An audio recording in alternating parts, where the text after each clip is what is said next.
طب خد عندك دي بقى، هنقول ليني يورو ماشي مبدئيا كده، بس رقم واحد مش موجود. طيب احنا مبدئيا بندور على اغلى 10 صفقات تحت 21 سنه حصلت في تاريخ الساحره المستديره، فليني يورو مش موجود. طب هات بلينجهام ماشي، جيفارديول هو اللي تحتي على طول، اندريك مش موجود. طب فينيسيوس مش موجود. طب رودريجو مش موجود. الله الله إيه الكلام ده.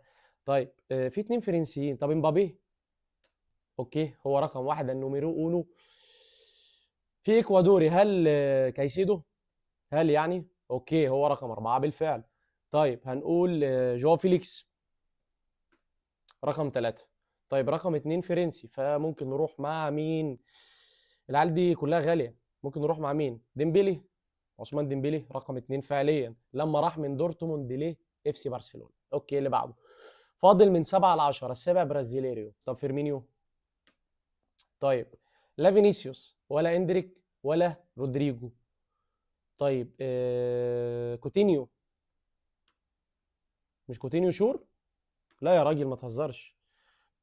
طب الهولندي ده سيمونز مثلا، تشافي سيمونز. مش تشافي سيمونز، ديليخت.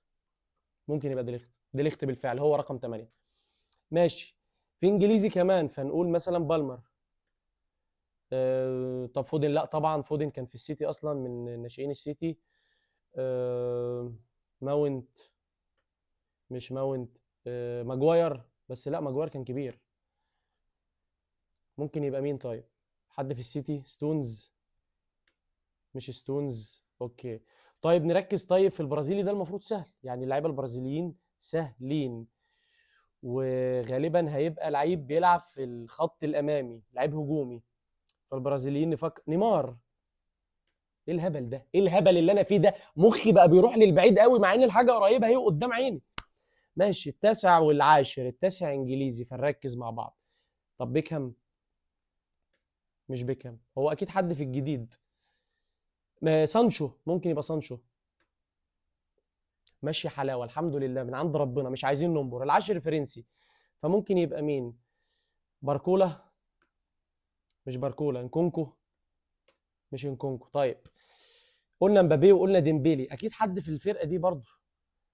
مبابي ديمبيلي. طيب طبعا مش جيرو، اكتبه بس كده عشان ايه اخلص منه. تشواميني. تشواميني ممكن. طب كامافينجا. مش كامافينجا. طب مندي، فرلان مندي. لا فرلان. فرلان مش محطوط اصلا. اوكي انا راح من دماغي خلاص ومش قادر افكر، مش عارف خلاص الموضوع قفل. يا ريت لو تعرف مين العاشر الفرنسي ده تقول لي في الكومنتات، اكون شاكر جدا ليك.